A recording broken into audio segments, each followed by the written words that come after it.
এ নিয়ে আরো জানাতে যশোর থেকে সরাসরি যোগ দিচ্ছেন নাগরিক আন্দোলনের নেতা জিল্লুর রহমান ভিটু। জনাব জিল্লুর রহমান, আপনাকে স্বাগত জানাচ্ছি। যশোর খুলনা মহাসড়কে জনদুর্ভোগ কিছুতেই দূর হচ্ছে না সংস্কার কাজের কারণে, সে ব্যাপারে আপনার পর্যবেক্ষণ কি? ঢালাইয়ের সেরা প্রিমিয়ার সিমেন্ট। ধন্যবাদ আপনাকে। আমাদের পর্যবেক্ষণ, রাস্তাটির যে অবস্থা, এটা কি রাস্তা বলা যায় না, এটা ধানের ভূমি হয়ে গিয়েছে। এখন ওখানে ধানের চারা রুয়ে দেওয়া যায়, দেখেছেন আপনারা যে ছবি দেখাইছেন তাতেই এটা প্রমাণ হয়।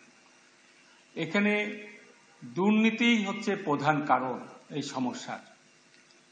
দুর্নীতি করতে হবে, সেই জন্যই প্রযুক্তি যথাযথভাবে প্রয়োগ করা হচ্ছে না।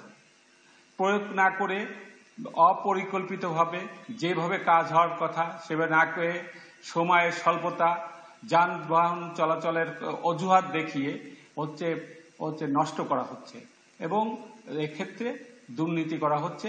ঠিকাদারকে দুর্নীতি করার সুযোগ করে দিচ্ছে কর্তৃপক্ষ, সড়ক জনপথ বিভাগ।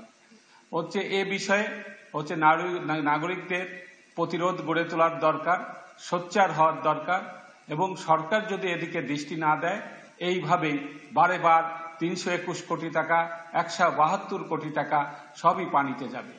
আর মজার বিষয় হচ্ছে, এই যে আমাদের এই যশোর খুলনা মহাসড়ক, এটা এশিয়ান মহাসড়কের ৬ লেনের অংশ। আজ হোক, কাল হোক, আগামীকাল হোক, এই সড়ক ৬ লেনে উন্নীত হবে।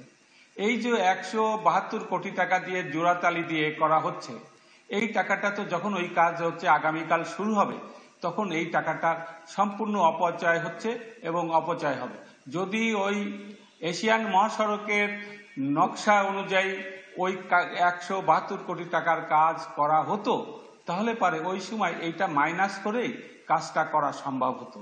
আর যশোর খুলনার মহাসড়ক না, আসেন যশোর ঝিনেদা মহাসড়কের দিকে, যশোরের অংশে এই সময়কালে ৫% কাজও হয়নি। সেখানেও চলাচল করা যাচ্ছে না, প্রতিনিয়ত দুর্ঘটনা ঘটছে, যে কোনো সময়ে বড় ধরনের দুর্ঘটনা ঘটে যাবে।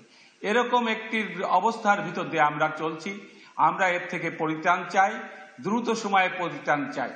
পাশাপাশি আমরা সরকারের কাছে দাবি করতে চাই, এই ঘটনার সাথে যদি সড়ক পরিবহন বিভাগ এবং ঠিকাদারের দুর্নীতির তদন্ত করে তার শ্বেতপত্র প্রকাশ করা এবং তাদের বিচারের আওতায় আনা। ধন্যবাদ জিল্লুর রহমান আপনাকে আমাদের সাথে এতক্ষণ সময় দেওয়ার জন্য। যশোর খুলনা মহাসড়কের নানা দিক নিয়ে আমাদের সঙ্গে এতক্ষণ কথা বলতে যুক্ত ছিলেন নাগরিক আন্দোলনের নেতা জিল্লুর রহমান ভিটু।